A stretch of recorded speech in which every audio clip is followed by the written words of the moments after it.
This is the Nikon ZR. I've been using it as my main photography camera for about 3 months now, and it ended up replacing cameras like my Fuji X100VI and my Canon R5, which honestly surprised me. So if you're wondering how a cinema camera like this actually works as a photography camera, that's what this video is about. Not a spec sheet, just what it's like using the ZR for photos. The good parts, the weird parts, and the trade-offs.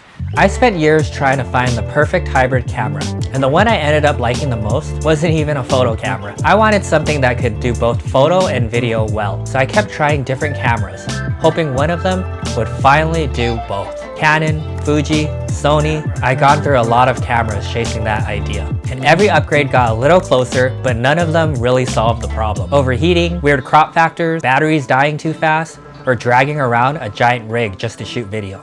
Eventually, I realized I was asking a photo camera to do something it wasn't really built for.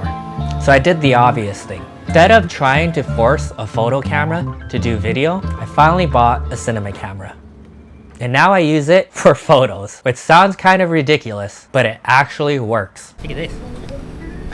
Whoa, the colors are so pretty. Yeah, it's this filter. The moment I realized I liked using it for photos was pretty simple. I started bringing it with me everywhere. Not because I had to shoot, just because I wanted to. Just want to shoot more.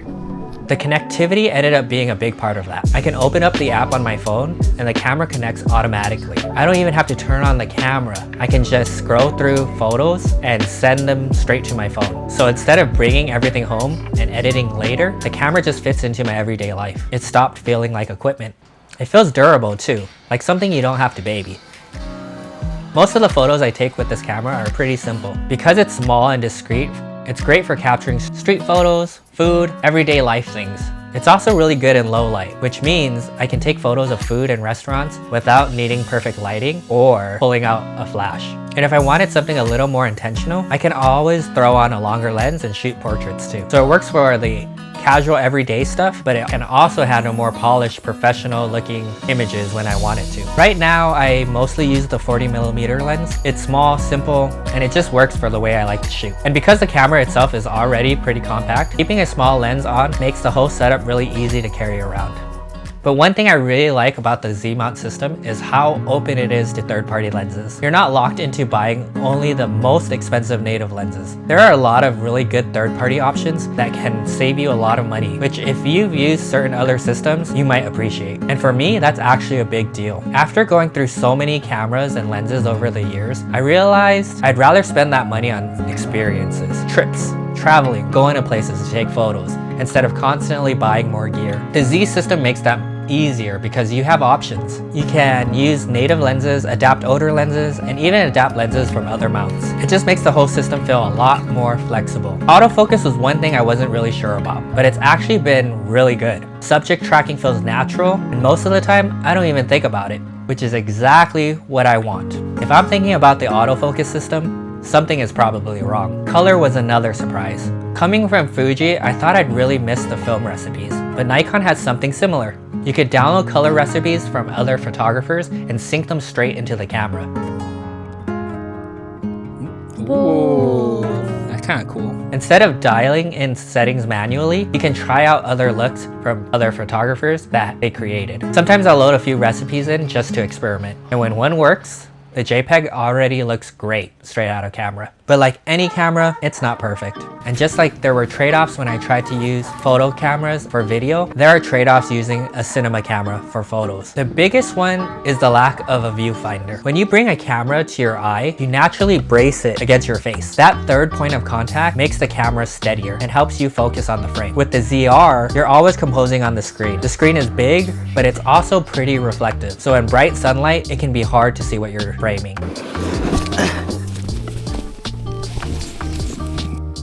Note to self, filming in the snow with this camera sucks. So reflective.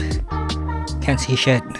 Normally, that's where a viewfinder would really be helpful. Flash sync is another limitation. This camera tops out at 1/60th of a second. So if you like shooting flash outdoors or using high-speed sync, that's something to keep in mind. Personally, for the way I shoot, it hasn't really been a big issue. And if you do want to shoot flash in brighter conditions, you can usually work around it with ND filters, but it's something to be aware of. Another thing you can run into is banding in certain lighting conditions. If you're not familiar with what banding is, it's when smooth areas of an image, like shadows or walls, start showing visible lines instead of looking smooth. Most of the time you won't notice it, but with certain LED lights or really dim indoor lighting, it can show up.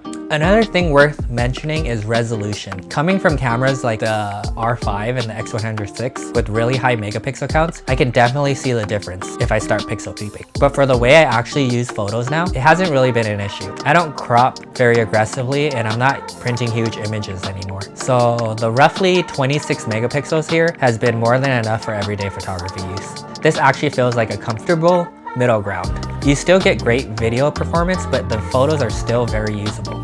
The controls are also a little more cinema camera oriented. Photo cameras usually give you quick access to things like ISO or exposure compensation with dedicated dials. On this camera, there are fewer physical controls, so sometimes you have to press a button and then adjust something from there. It's not difficult, but it is definitely slower. One thing I do wish is the zoom rocker could be reassigned to something like the ISO. Right now it's basically just there for zoom control, but having that as a quick exposure adjustment tool would actually make a lot of sense for photography. But it's a cinema camera. This is actually my first Nikon camera. Before using it, most of what I saw about Nikon online were people throwing shade at it. You see brand debates all the time. Fuji has their film recipes, Sony has their video features and connectivity, and Canon has their color science. Every major brand kind of has their thing. But after using this camera for a while, what I realized is Nikon quietly does all of those things pretty well. Maybe it's not the absolute best in every single category, but it's also not the worst at everything too. The color is good, autofocus is good, video is good, and the ecosystem is good, which might explain something I've always noticed. I almost never see Nikon users arguing online. They're just quietly happy with their cameras, like they've got nothing to prove. And after using this camera for a while, kind of get it now. Here's how I'd sum it up. The autofocus is reliable, the colors look great straight out of camera, and the recipe system makes it fun to experiment with different looks. The connectivity is also really nice. Being able to open up the app, browse photos, and send them to my phone without even turning on the camera makes the whole experience feel really seamless. The lens ecosystem is flexible too, especially if you like adapting vintage lenses. But there are definitely trade-offs. There's no EVF, flash sync tops out at 1/60th, and in certain lighting conditions, you can run into banding. And the controls are a little slower compared to a traditional photo camera. But if you ask me what my favorite thing about using this as my photo camera is, it's probably the same thing I loved about Fuji cameras. I don't spend all my time editing anymore. I can just shoot and share. And I still have the flexibility of RAW and cinema level video if I wanted it. All in a small camera I can pretty much carry anywhere. Most cameras today are good at taking photos. The real question is whether you actually want to carry them. And this is the first camera I've owned in a very long time where I generally just keep it on me. So in a weird way, after years of searching for a perfect hybrid camera, I ended up with a cinema camera that I mostly use for photos. And somehow, that's the camera that fits my life best. Because at the end of the day, the best camera is the one you actually bring with you. Thanks for watching.